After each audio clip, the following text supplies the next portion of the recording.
So we need to accept what we have, and we need to give when we can give. I'm teaching you something, you are learning from me, and I'm learning as well from you, and have more knowledge on things, know how to catch the life as it is.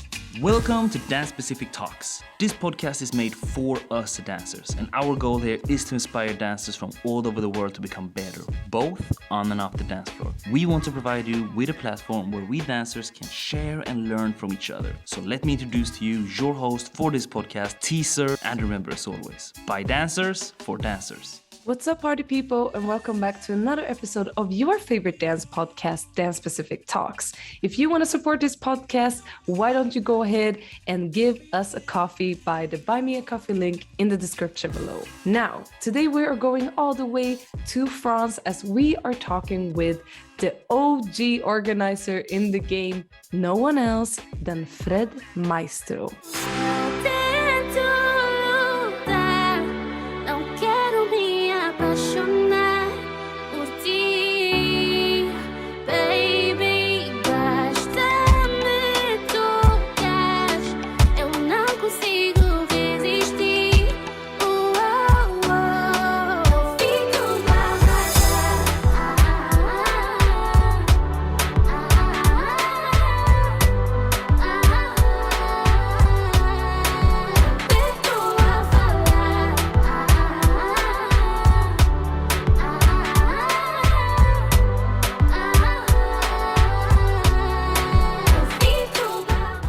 Now, what do you need to know about Fred?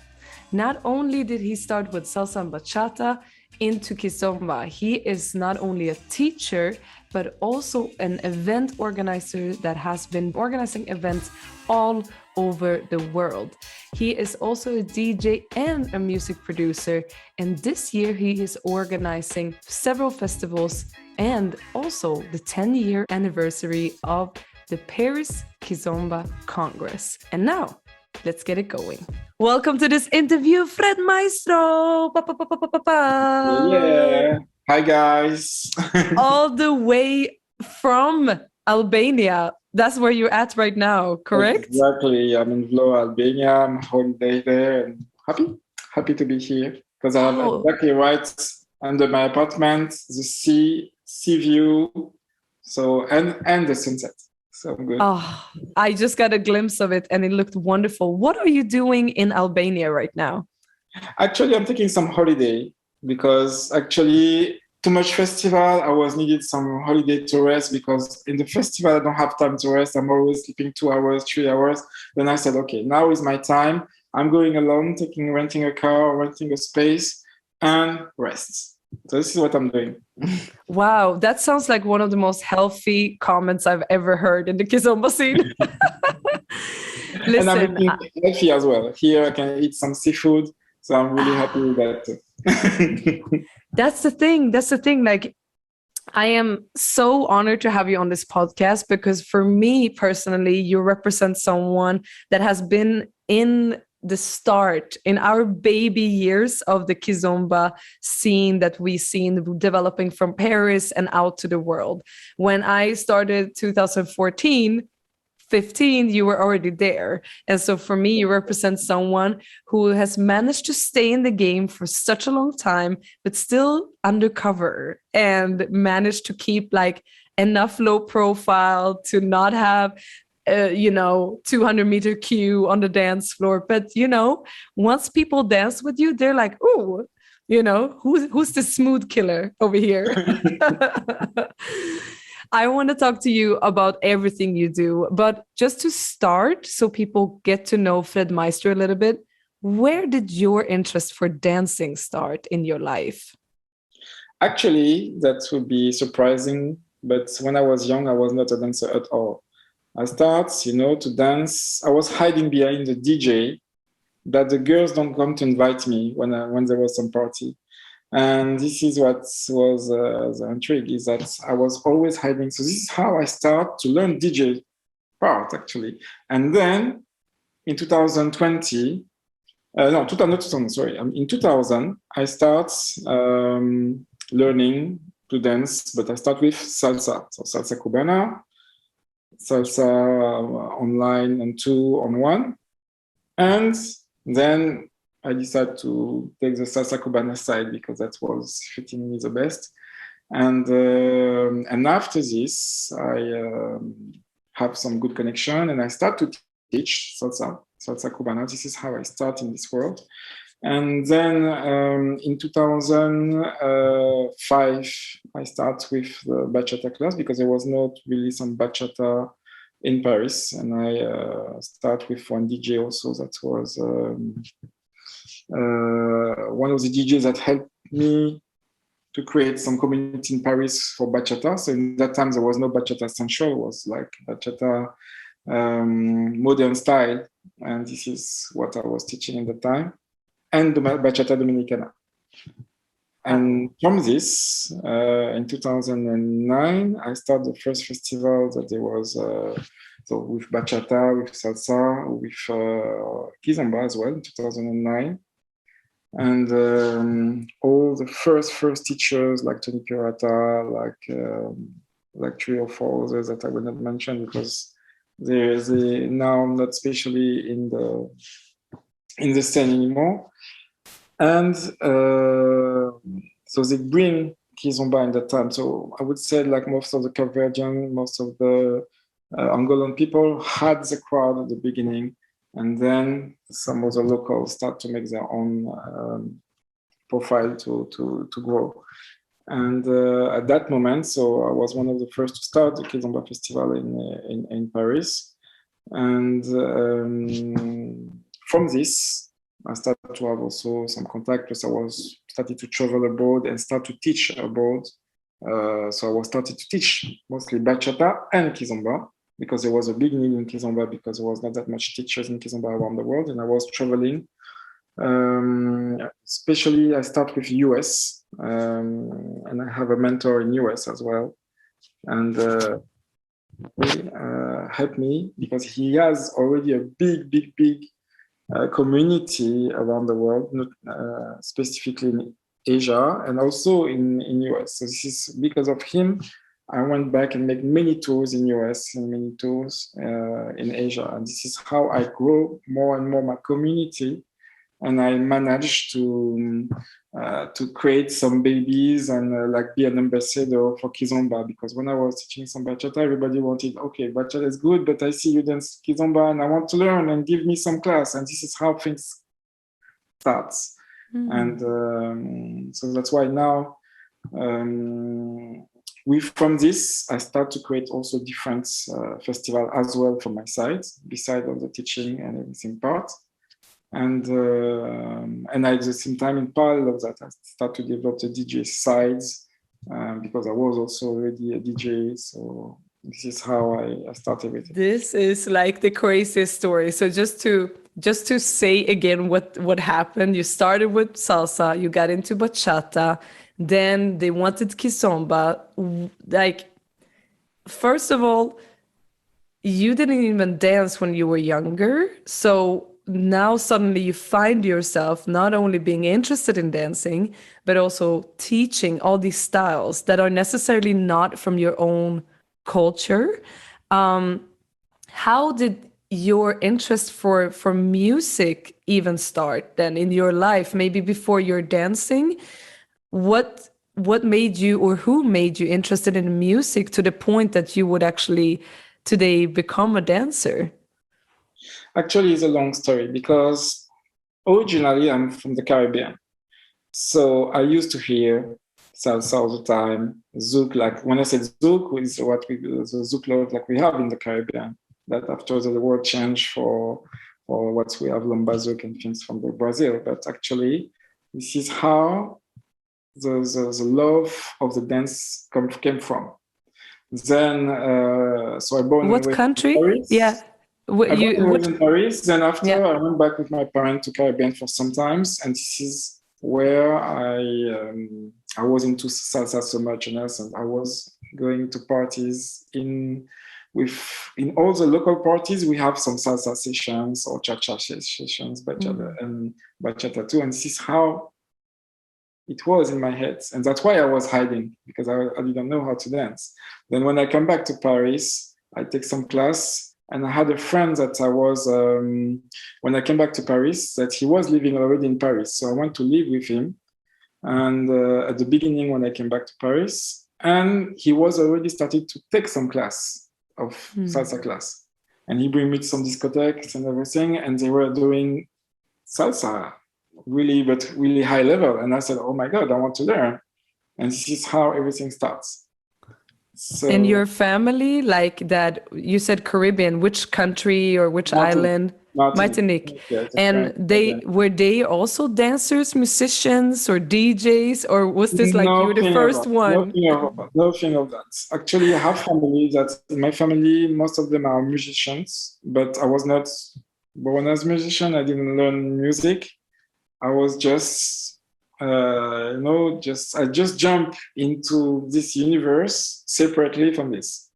Even if I was going to party and learn and watching people dancing, but I was more shy than anything else. And then I learned after, because not a good dancer is not always a good teacher. So you need to learn the pedagogy part. So, and this pedagogy part I learned when I was in salsa class, because when I was there was a club called La Pachenga, and there was two famous teachers that called David Fego and another one, Alexa Sirito, that was really good actually and also another guy that is Sergio, also that's his name. And these guys, they were really good in showing how to really keep the attention of the people and explain in detail how to make some move in the details and else. And I watched that really pay really attention about how they did that and how they're doing, and they grow the community from this, because some were doing teaching with also adding some funny parts and everything, and they keep the attention. At the same time, they are funny, but at the same time, they remind you on the goal of this class, that is to learn some new steps and everything. Yeah. And, I learned as well the placement, how to when you are in a crowded, when you make a crowded class, how to make the people from scratch following you without losing time and everything. So that's really dope, because a lot of people don't think about that. And in Kizomba, we had that situation where in the beginning there was so few teachers that then suddenly everyone became a teacher, because we needed people, but at the same time, as you say, not everyone was so good at teaching, and they became a lot of tricks, and it became a lot of we lost a lot of the essence and the names and the foundations that kind of got a little bit lost. We're getting better now though, but it was a little bit messy in the beginning. Yeah, at the beginning there was a lot of teachers that used to say, okay, follow me, look what I'm doing and try to do the same. That's it. Yeah. But there was not explanation about the details. Why do I do this move? If I do this move, it will come some natural extra move to do this or that, or to keep your balance in this way, because this is the natural move that it should be to have this action to be done. Yeah. So. But like, it felt like bachata and kizomba became equal as big part of your journey. How different is the Fred Maestro as a bachatero and kizombero? Like, is it two different personalities, or are you expressing yourself differently? Can you see like two different Freds in these different styles? Not especially, because of course I will switch. If I'm in the salsa world and the bachata world, I will switch and enjoy the same way, always with my big smile and everything, and I will give my best to enjoy on the dance floor. But the thing is that this is still two different dances. So the attitude and your posture should be different toward what you will dance. So I will readapt each time to what I will have and the type of the music, because even in salsa or even in bachata or even in kizomba, you have different type. So you need to readapt also your posture toward what you are dancing with. Dancing on. Yeah. And also another thing is to go from being a teacher to become an organizer. You could have stayed easily, like, for example, Tony Parata that you mentioned, he kept on teaching and being booked as an artist, whereas you chose to organize. how did like the shy guy who used to hide behind the DJ step up and become an organizer? Where did that shift happen, or what made you decide to not go for 100% only teaching, but also organize your own events?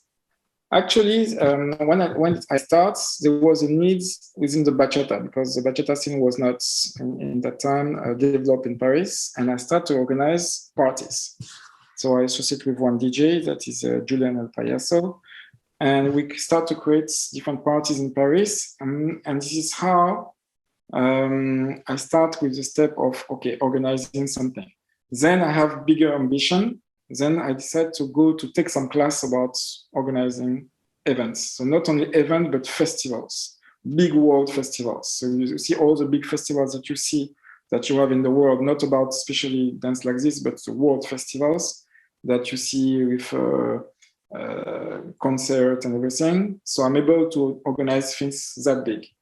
And so I learned with different people. So people was doing the Carnival of Paris or the Gay Pride in Paris. And then so I learned with that people that were doing electro music and that are really high experimented in organizing big events. And I learned from them. So I want to take some class and everything. I have a diploma from this as well. Wow. And this is how I start. So because there was my universe and there was their universe, and I create this organization. And this is how I start from something. I didn't know where it could go or whatever. I did something, so I was looking for a location to do it. So I have the idea to do it in Disneyland, the first edition. And Disneyland, that is a name that talks to everyone. So this is how everything starts. And then from this, after, there was some other teachers that also starts with bachata and everything, and suddenly we decided to split because he decided to create the bachata festival after this edition that I did, and me, I was more having solicitation for Kizomba and Kizomba. So I decided to create the Kizomba festival, and this is how we spread, and we took two different directions. Me, I take the Kizomba one fully because the people couldn't give me a label. The people need to give you a label. What are you dancing? What are you doing? If I said Fred Maestro, okay, is he a teacher, a DJ? Is he dancing bachata? Is he dancing salsa? So already in the same field, it's difficult to put a label on you. So imagine when you are doing 2 or 3 fields at the same time.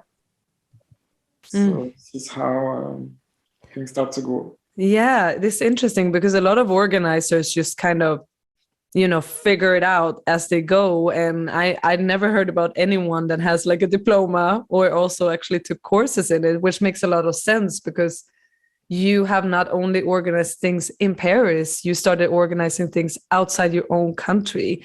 What has been the most important thing for you when you have organized something abroad? What is the most important thing as an organizer that you have to think about when you come to someone else's country and you want to organize something? First of all, you cannot organize from scratch like this without knowing the context. You need to know the people, how their habits, their tradition, and everything. And as I used to travel around the world, this is how I start to catch. I'm going like this, for example, as a tourist as well, to live with the people, to see how their way of thinking, their habits and everything. And then with the time, by organizing different events, you start to get some habits to know what are the bases that you need to have when you create an event. Specifically, when you are going to some country that is not yours, you need to have someone that you can rely on for all the administrative part, because you don't speak specifically the language. Of course, English, we can speak English and everything, but the people from the government, they don't speak always English. So you need to have a backup in that part. As soon as you have this backup, then you can create what you need, what is necessary, and what's all the elements that you need to add to make a festival to work on. And to organize festival is also your network, because your network if you have a small network, you will have only the people around there. But in that time, there was no, Facebook was not that developed like now, and all the social network was not that developed. Now it's really easy because you just have to pay some social network, or you still have to do all fashion way to promote. In the time we are promoting with flyers, we go and distribute flyers and things like that. So there was still a lot of work, but that's a marketing part, plus the organization about structure, about the festival, what you will get inside, which artists, which DJs, their schedules, their, and many different details that we're not thinking about when we are not organizers, that we need to take in consideration. It's so much to think about. If you think back at all these festivals that you have organized abroad, can you mention one story, a memory, when something happened that was a bit of a culture clash? Actually, but in all the festivals, there is always something can happen everywhere, because, as I said, it's not your country and everything. I remember when I organized China Kizomba Congress. So in China, actually, now China is closed. So, of course, I had to shut down this festival for a moment until foreigners can come back. But actually, I remember it was also some challenge, because in China, there was not that much Kizomba at the beginning. There was some community, and he decided to make it grow. And I remember I started to associate myself with another guy from Sweden.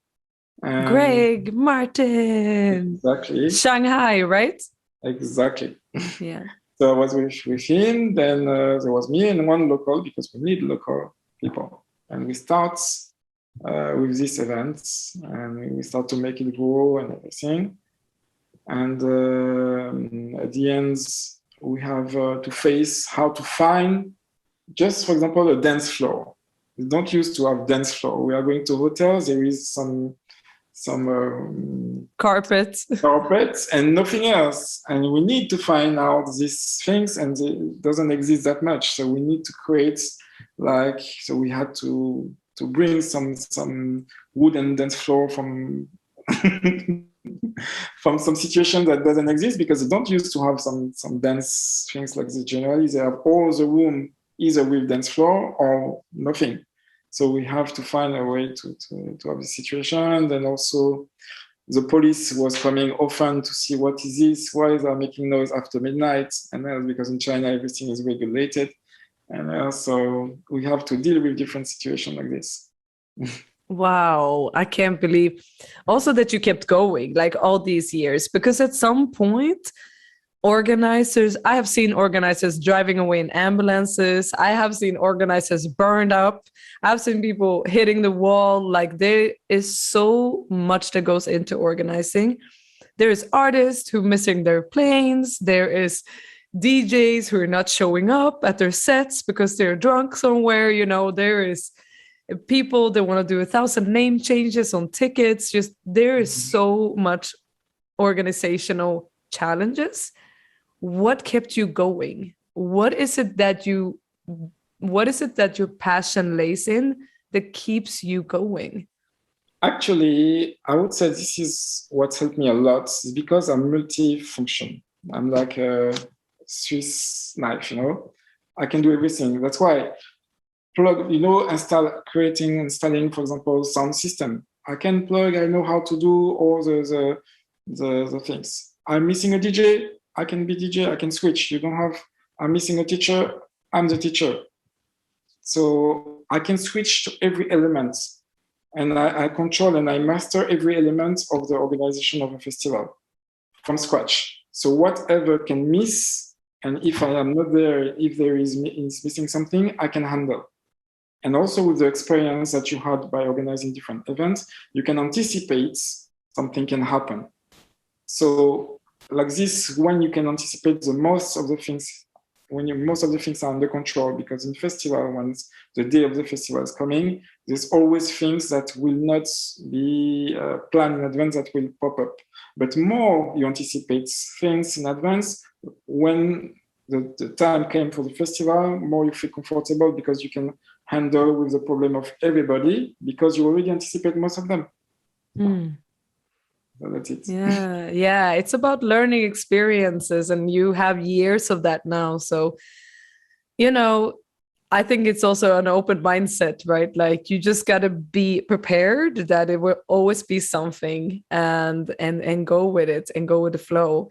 When you are working and hiring DJs and artists, what are some characteristics or some, when you think about who you want to hire as an artist or as a DJ, for your event, I know that there must be something more that you pick from more than, oh, this person is popular.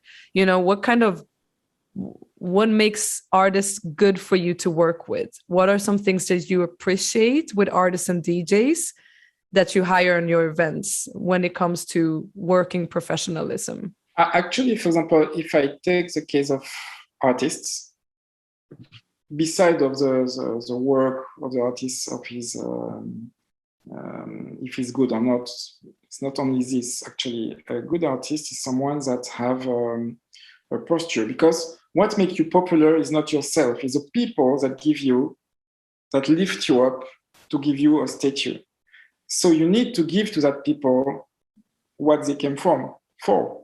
They are coming for something, they're coming for you. You are the artist. So I'm hire artists that I see that they can dance with the people within the nights without being too arrogant.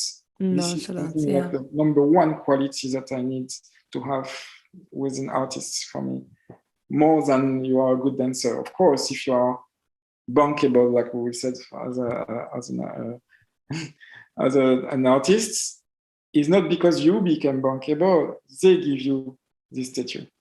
Yeah. No, that's a good one, because there's a lot of artists that maybe gets a little bit to their head. And I also understand that if you feel like you're getting booked all the time, but I'm very happy to hear that as organizers, that you see those things and that you go from what feels good for the people who's going to pay as well to be in that environment. They're not coming for something else. They're not coming just to watch someone that stay behind the scene, just dancing between themselves. They come in, they want to share also with you. So this is what we provide in the festival, and we give access to this artist for all of you. So yeah, that's beautiful. Thank you for sharing that. And what have you learned about yourself personally by organizing so many events? How have you, as Fred, the person Fred, not the dancer, but as a person, what has been the biggest learning moment for you and your biggest growth? Actually, organization parts, the fact that I learned from sports and experience, I don't learn extra things more than, of course, you experiment in different countries, different situations.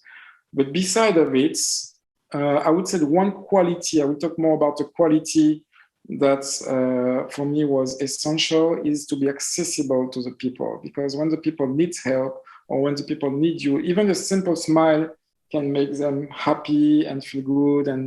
And also you can also make down some tension just because of keeping calm and be accessible to the people. So I think that is for me like something super important, to be really accessible and to provide most of the answers if I can. Of course, if I cannot, I will try to always find a solution for you. And to keep also humble. Humility is really important in this world, because even if you are like a super top artist, today you can be like the top, tomorrow they forget you. So you need to keep this always in mind. It feels like that is who you are outside the dancing, outside the organizing too, as in like you've been traveling the world, you know what it means to meet people and be polite and meet people with a smile. I read somewhere the description of Fred Maestro is like a happy man with a happy smile. That's it. You can see. And where do you feel like that philosophy comes from in your life to stay happy and stay positive and stay humble? Is that something that somebody told you, or is that, where does that come from? I think that came from traveling, because more you travel, more you get open minds, and more you also, analyze that we need to stay, that I said, humble and else, because we are just nothing. Some people have more biggest problem than you in your life. So I cannot be always complaining about situations and everything. So we need to accept what we have, and we need to give when we can give. And this is what can make us be happy and exchange within people. And then sometimes without the age, without whatever the topics, by exchanging, you are learning. I'm teaching you something. You are learning from me, and I'm learning as well from you. So we have always constant exchange, and this is how we can grow and have more knowledge on things, and know how to catch the life as it is. That's beautiful. That's beautiful. And I know how it is to dance with you, but when you say this, it also reminds me of, like, no matter what gender or where we come from, or if we speak the same language, we meet in the dancing. And what would you say be your favorite type of dances? If you have, a dance partner in front of you, well, no matter if it's bachata or kizomba, when do you feel at your best? What are some of your favorite types of dancing? Actually, I would say, first of all, it will depend on the music, because some music will speak to me more than others. And then will come if I found the perfect connection with the person that I will dance with. So of course I don't put too much expectation from scratch, from the beginning, when I will dance with someone. And then I'm happily surprised when I will dance that we find a way to match. And this is when I found this magic, I would say. Yeah, that's the magic. That's the addictive part, right? Like, we are looking for that magic in every dance. But I like that you say that you go in with low expectations and you be happily surprised if it happens. Yeah, that's beautiful. And next to that, you have a love for music, not only DJing, but creating music. And can you tell me a little bit about how that started as well? Like, how did you just one day wake up and think, I'm going to make a beat? Or was it actually someone who asked you for it? Or how did this music production journey look like for you? No, actually, I was already a DJ. And I was also, I had mastering all of the parts of this world, like dancing, like organizing, like DJ, like many other things. And what was missing was exactly this production parts. So I was wondering to extend and have my own collections of music that can be exclusive when I'm DJ. And this is how it all starts. And I said, okay, now I need to create something, because I love music. I know what I want. I know what I need. So I need to follow this path. And this is so when I'm having ideas about some music and everything, it's first based on my experience of the dance floor, of how the people, what they like or whatnot. But of course, what I can say, my experience also is based as a dancer. So when I'm producing a music, when I want a music this way or that way, it's because I see on the dance floor, I can dance it this way or that way. So I can imagine myself, and I can imagine what the tone, because we as DJ give the tone of the dance floors. So we know what the people want and what the people liked. And year after years, it's changing. So it's like a mode. So every year you need to readapt your music and your dance to the new mood of the people, I would say, and the new mood of the dancers. And also dance every year evaluates. So you need to readapt also to this in order to always be there with your music where they don't expect you. Yeah, because you have been there since our first Kizomba festivals. How would you say how different is it from the beginning, like 10 years ago, when the first Paris Kizomba Congress or festival started, to now? How big of a difference is the music? And how would you describe the beginning and now? Actually, I would say the dance, there was a big evolution, first of all, on the dance, because there was this, as I said at the beginning, there was this Angolan peoples and the Cape Verdean people that was holding the market. And they used to say, oh, you know, I'm the dancer, I am a Kizomba dancer just because I'm coming from this country. Even that was not always the case. Not because you're Angolan or you're Canadian, that means that you're a good dancer. And then they started to go the dance, and different people start to add different steps to make it grow and make the dancing scene change. And then different people, like Albir, like Ina, like other people, they start to adding some extra steps. But people from Kizomba, it was exactly the same story like with Bachata Central and Bachata Dominicana.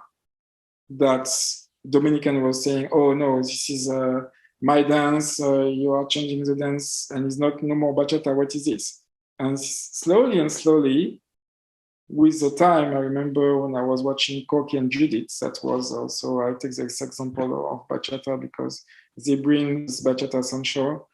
Everybody was criticizing, even me, I was like, this is not bachata, but they create the needs. And how they did create the needs is because they were doing shows that everybody started to love, and they were started to be as a model, and the people wanted to learn what they were doing. Then they create a name for it.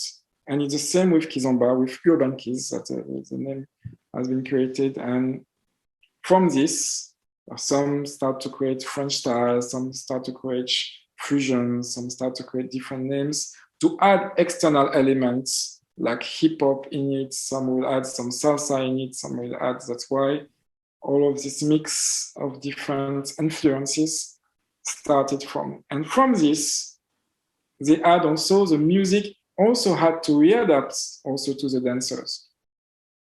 So before we used to have old Angolan or Cape Verdean or mixed with Zouk love that from the Caribbean. And then from this, the evolution, the beats become different. Now we have even Tarasho that added recently. And more we are going, more people are developing styles that people, I mean, the people that are starting or learning this, they feel good in this, then they recognize themselves into it and they adopt it. So some people that are dancing Tarasho probably cannot even dance like a samba, for example, because they are not into it and it's not their background. They start from this and they feel good in this, but they don't want to learn the rest. So yeah, there is a history and now the evolution. Yeah, because if somebody walks in on the Kizomba floor today, it's a bit of confusion, because if you never understood that what we're doing now with Kizomba and Urban Kids, that we can dance on almost every type of music. It's like Afrobeats to dubstep to dance hall to hip hop, and then mix R&B with Zouk, and then it's just like this whole fusion of everything. And if you come in as a new dancer, it's just like this explosion of music that you can actually manage to dance on. This is one of my favorite parts of Kizomba, that you will never get tired of the music because it's just constantly change. When you are standing on the DJ plateau, which is a powerful position to be on a party, and you look out on the crowd, what is some of your best moments as a DJ? Is it when the party is like energized and people are super hype, or is it when people has completely zoned out and they're just in the connection in some kind of t-zer? Or what is your favorite moment when you're like, I have this beautiful control over the whole room? Actually, it's both. Is either when you have the energy with the song that is really powerful and you see all the people that is spending their energy really like giving the maximum on the dance floor, like some songs that's like 108 BPM or something like this, even more. And they are really giving the best, and it's like a competition, like a battle on the dance floor. But you know that they love the song. Sometimes some are screaming, some are really like crazy, and that are really, really good. And also, by opposite, when you manage on the song that you call t-zer, that really great, like the song, we really slow sounds between 70 to 80 BPM, like the slow song. But this song, when you mix it, the people don't even feel the difference between the first to the second song. They want just to feel the connection and enjoy, and they don't want to switch, because you as a DJ are making a work to make them not switch. So they don't even feel the difference between the first to the next, that they didn't even understand. Their brain didn't even work to realize that the song have changed. And this is when you feel you're doing a great job, because you manage to keep the people in connection without feeling that they have to change with other people, because they feel good. Yeah, isn't that magic though? Like when you have one of those transitions, like if I was a DJ, I would look at all the other DJs and be like, yeah, did you see that? Did you hear that? I did that. It must be such a powerful feeling. Like I don't know how it feels to be a DJ, but okay, so when you are DJing and you put on your own song that you produced for the first time, are you nervous? Yes, you're always nervous, because you don't know how the people will react to the song, if they will appreciate it or not, because you are trying something new. It's a new creation, so the people can be surprised about this song, happily or not. So you see it on the dance floor, they stay on the dance floor, the way they dance, the way they smile, the way they connect. And this is how you know that, beside of your own personal, not I would say knowledge, but your personal satisfaction of knowing, okay, I think what I did is good, but now you're testing on the public, and then the public, you see that they are reacting to this, and then you said, okay, I was right about this song, and then you find. Oh, that must be like such a moment when you start seeing like people going off or not on your song. Wow, that must be so sensitive in a way as well, as a creator, as an artist, you know, that like this is my art piece. Like, please like it. But it's always, I guess, for all the songs and music creators, this is always the challenge, is to see if this music will please, because everybody's trying new things. There is a lot of creation, and to have the satisfaction, you have it after. Yeah. So at the beginning, you are happy what you produce, but it's just for you. But after, when you see the people are connecting in the same way as you, then you feel happy. That's the ultimate test. Yeah.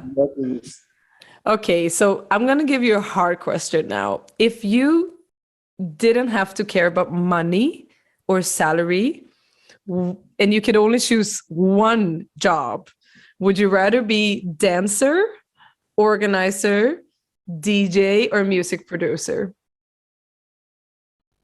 That's a really hard question, because I love all the four for the same way, you know? I mean, for me, just be a dancer. I start with dancing, so be a dancer is all my life. But at the same time, the organization part is something that giving me extra challenge. I love challenges. So if I don't have this, the same with DJs, the same with everything. I'm producing also clothes material. I have Kiss Me, I'm Famous, and many other things. Yes. So that's another topic, but I always have new challenge in life that I want to add. And give to myself, and this is how I live. Actually, this is what's give me the flame to be an entrepreneur, to do something in life.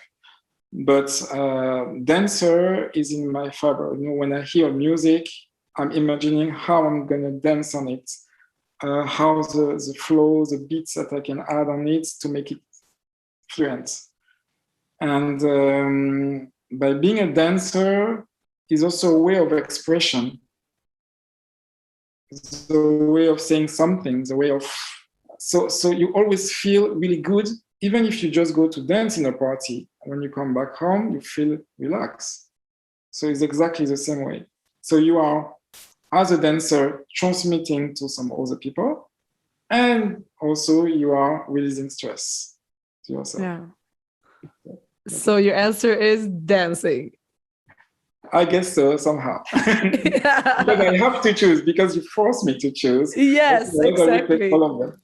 Yes. Well, lucky you, you're doing it all. So no, but it is I can imagine it's a hard question when you love to do everything. And you seem to be a very driven person, that you say like you like challenges and you like things to keep motivating you and to keep growing. Now, your age is not important, but I do want to take it from where you are in life right now. And when you look at the future of Fred Maestro's future, what are some dreams or maybe a vision that you have for yourself that you haven't done yet that you would maybe like to achieve? Actually, there's many things that I need to keep achieving, like what I want to do that I'm not doing that much, because in Kizomba scene, they are not good. I mean, before they used to have some shows and everything, and I want to come back to shows. You know, I love also, you know, all the lifts, the tricks, the acrobatics, and else, and I wanted to come back with that, because this is something that is missing to me, like in salsa, like in bachata and everything. So the scene, I love this, and I want to come back to this. I think this is what is missing to me in the next goal, to back on it. So I'm thinking I already start also to train with acrobatics, and I think I'm gonna try to mix some acrobatics in the music to add more and more, you know, like in bachata, for example. You see the level in bachata when they are going to making some shows on stage, and I want to see how to add this really as you know, to create something about it, and that people follow as well. But I don't know if it will be possible or not. That is like one of my next goal, and that's it. I have some others that will pop up, of course, but some are keeping still in secrets. Yeah, I like that, you know. And please let me know when the Kizomba shows are back, because remember, my crew back home, Fuse Fam, you know, we did shows. We weren't really there for the workshops. We were a show crew because we came from the hip hop scene. And you know, it was really hard because we just got booked on salsa and bachata festivals where it was like us and Tony Pirata.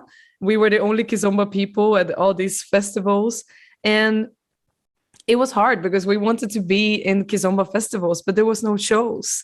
And so we missed that, you know, like it was really our passion was to do dope shows and perform every year and do something new. But yeah, the Kizomba scene killed it a little bit because nobody wanted to pay for a show. And it takes so much energy and work and training for months to create something dope, and to buy clothes as well, and to training, you know. But the people cannot also imagine how much work it is, because you need to rent a place for training, you need to be free, take some free time. Sometimes you can hurt yourself by training many times and everything, and it's really taking a lot of energy.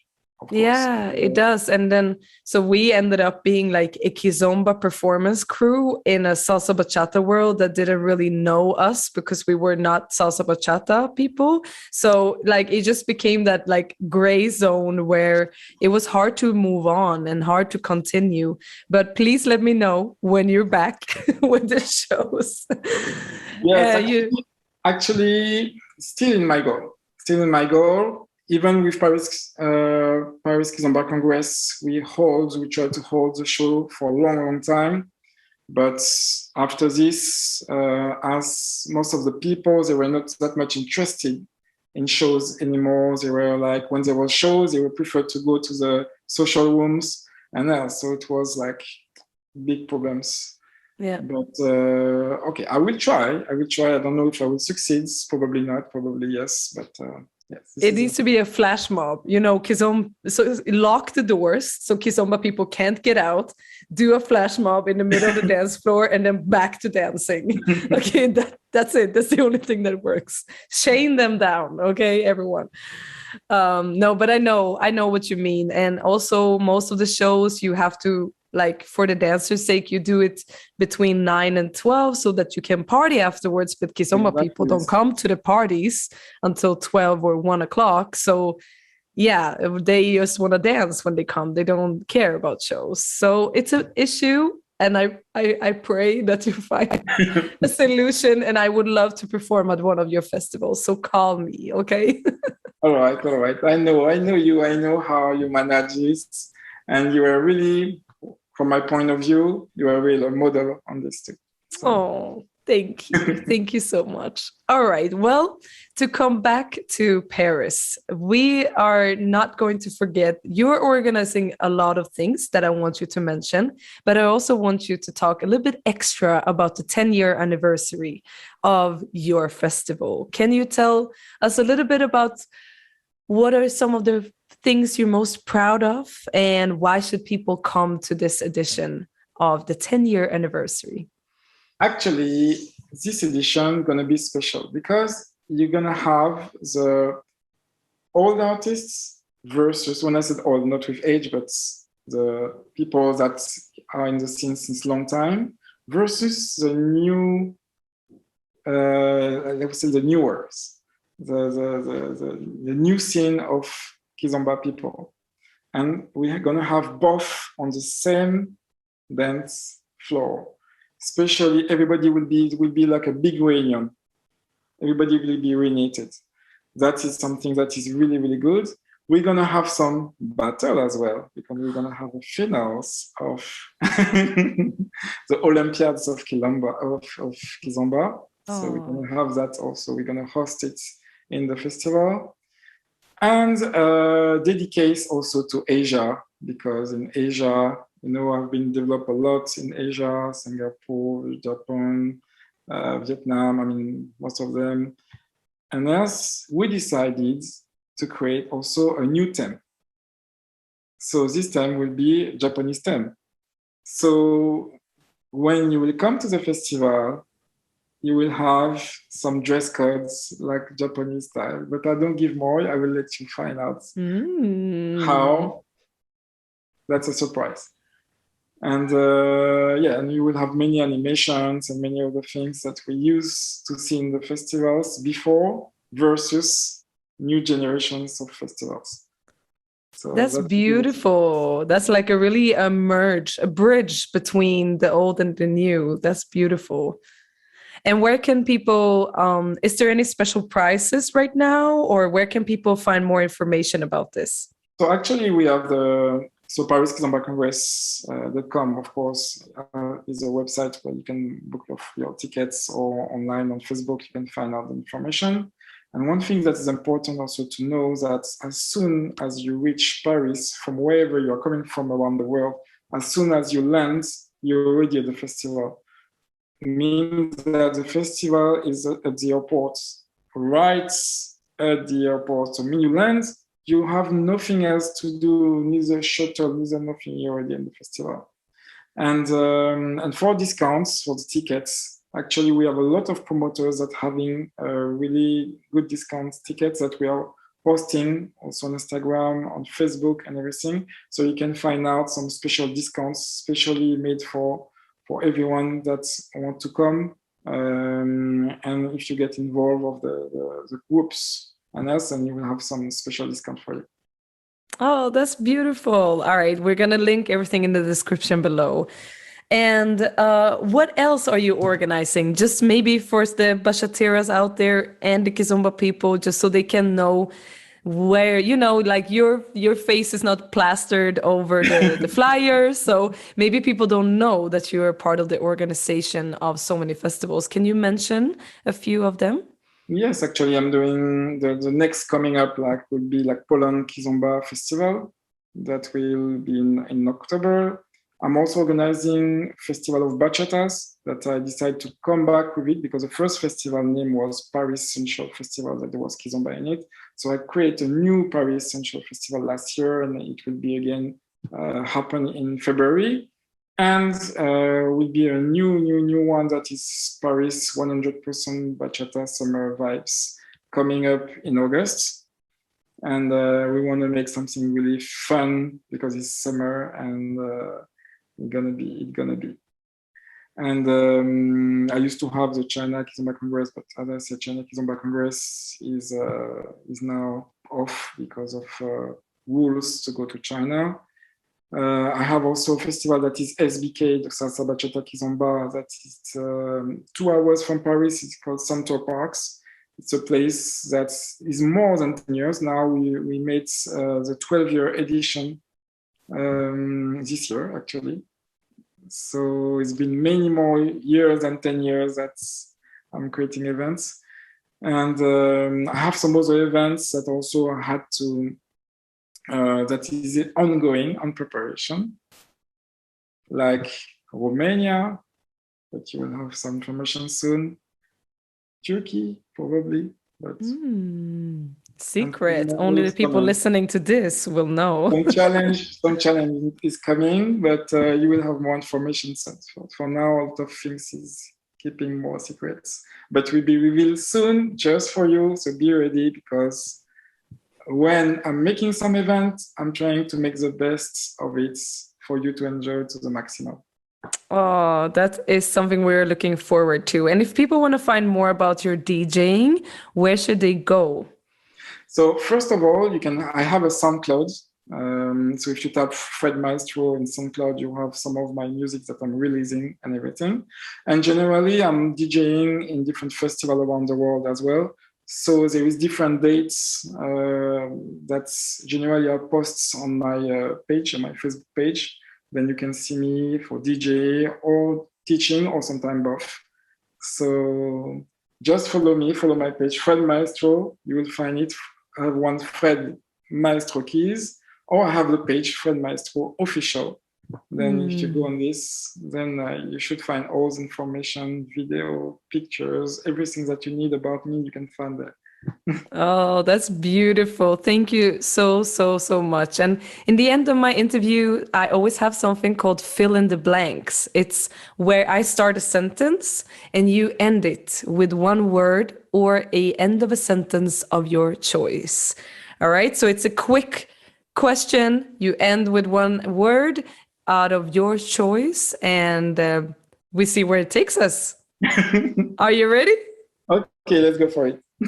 All right. As a teacher, I always try to give my students happiness.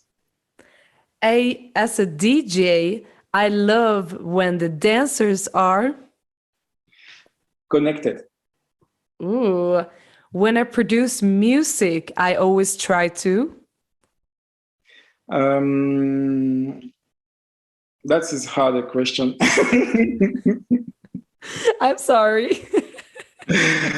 All right. So I'm always trying to fit what is now on trend. I like that. When I'm organizing an event, I want my audience to feel satisfied. Boom. And the last one, hard one. The best advice I want to give out to the world is keep dancing, keep connecting, keep happiness, and keep sharing passion, love, and energy toward you, and you will live happily longer. And keep smiling like Fred Maestro. Thank you so much. Once again, it's such an honor to have you on. I have huge respect for people that stay and help our community to grow. So thank you from not only from me, but from all of us for really giving us more events, more music, more dancing, and more classes, everything you do. Thank you so much. So thank you for receiving me as well. Yeah. And the pleasure was mine because I'm happy also to be there and share all this experience with you. Don't forget to click subscribe, comment below, and give us a rating or review. We have a Facebook page, YouTube page, and we are on Spotify, Google Podcasts, iTunes, and all the other podcast platforms. We also have an Instagram, so don't forget to tag us in your favorite episode and share it with the world, because we read all of it.